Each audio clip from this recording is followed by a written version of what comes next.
This is Catherine and Christopher Tipper on Friday. And what is Friday, Christopher? Friday, it is time for our On the Couch Friday afternoon bourbon edition. Oh, that was a nice ring. Thank you very much. So today we are going to be talking about beneficiaries and spouses. Now, we are going to have a conversation that might turn into a cage match about the 3 biggest mistakes you can make for a beneficiary designation.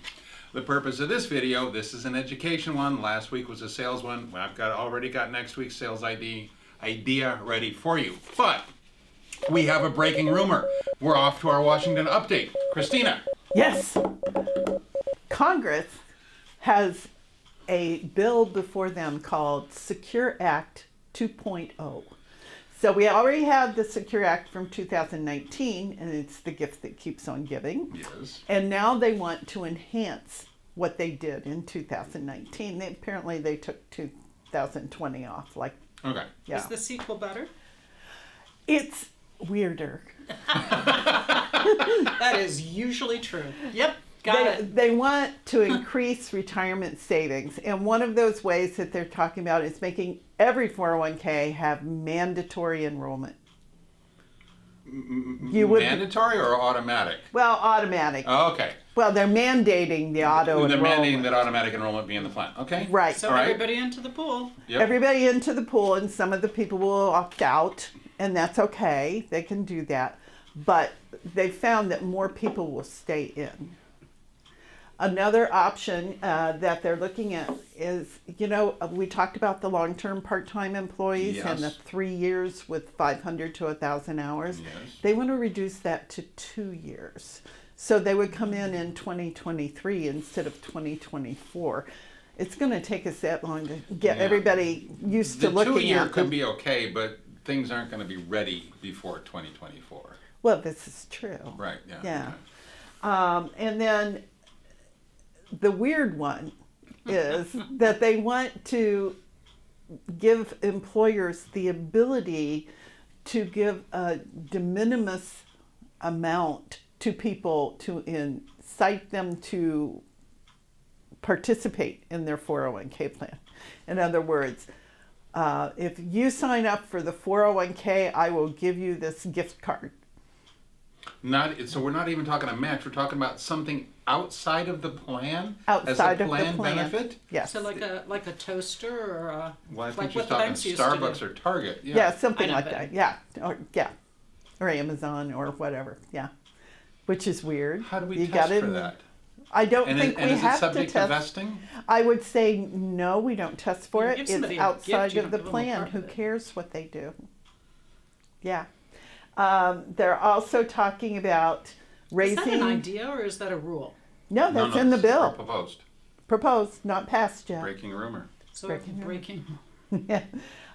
They're also talking about raising the required minimum distribution Right. age to 75. That's the one I remember. Right. That would Yeah. be, yeah. Nice round number. Yeah, and they want to increase the catch-up amount from 6,500 to 10,000.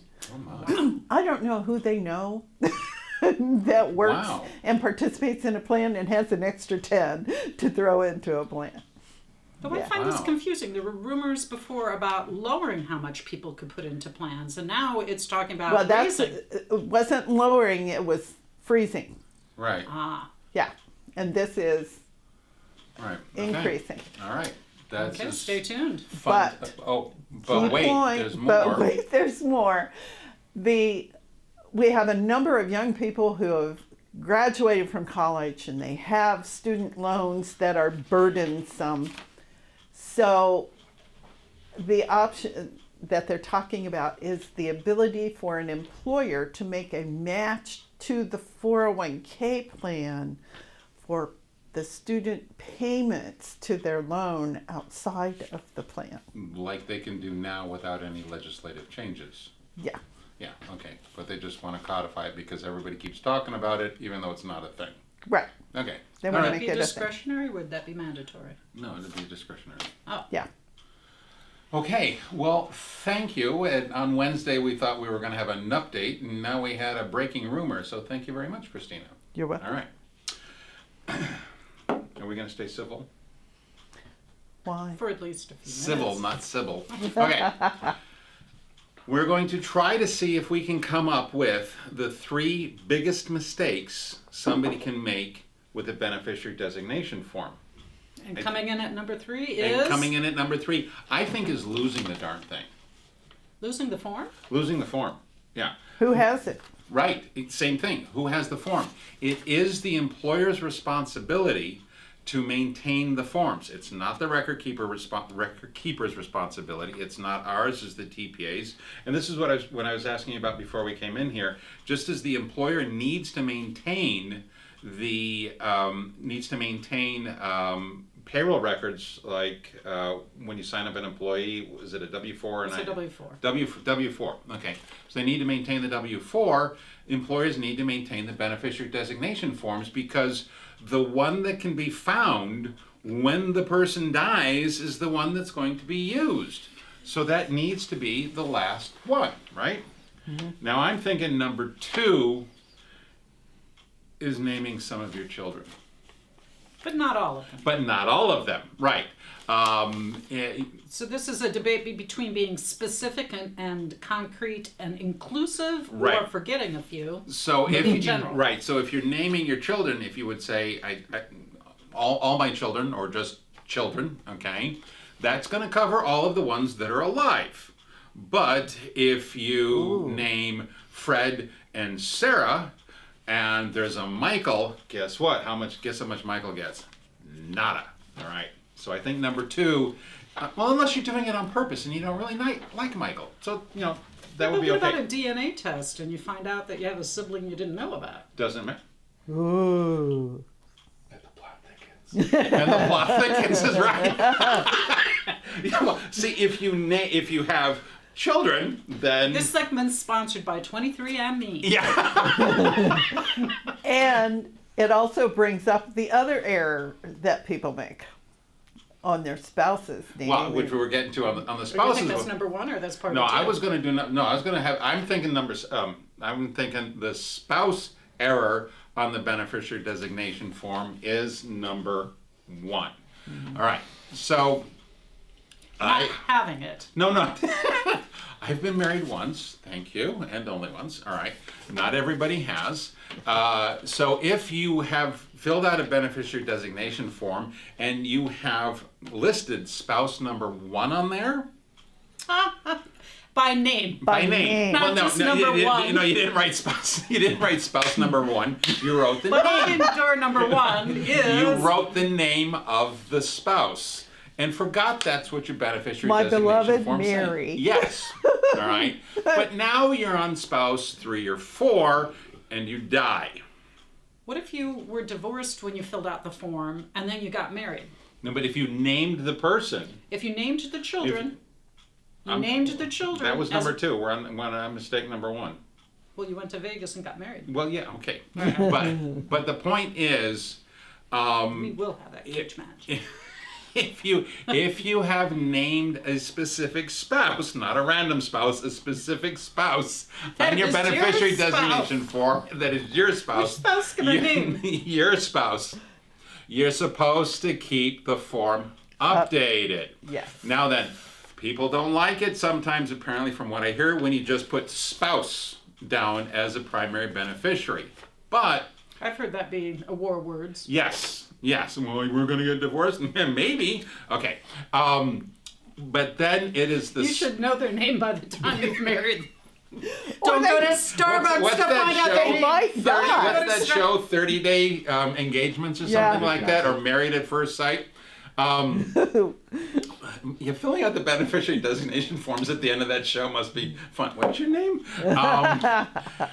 See, you don't have to do that. You just put spouse. You and just that's put all spouse. You need. You don't need to know their name. That's the important sales tip here. All right. So then there was actually something when I first started, I remember 30 some odd years ago, I remember there was some discussion, debate, or conversation as to if you put down spouse, did that mean the spouse when you were married or the spouse when you died? But now it's been Current. clarified. It's your current spouse. So I'm considering that biggest beneficiary designation error number 1. All right. Now then, speaking of spouses. Though I think my name's on yours. Well, yeah, because I'm not an idiot. No, okay, Yeah, but it's unlikely that you're going to get divorced. correct. Now, one of you could die, and that would be very sad, and Yes. it would be an issue if you remarry, you know, Yes. because I believe if you name Catherine, let's say you name a spouse by their name, beloved Mary, and you have children, and then you divorce and you remarry, and then you die, Yeah. and Mary has died. Yeah. Don't Mary's children get it? I thought that you were supposed. Oh. Contingents, yes. Yes. I think she's right. Yeah, but aren't you supposed to sign some kind of waiver if you choose someone other than your spouse?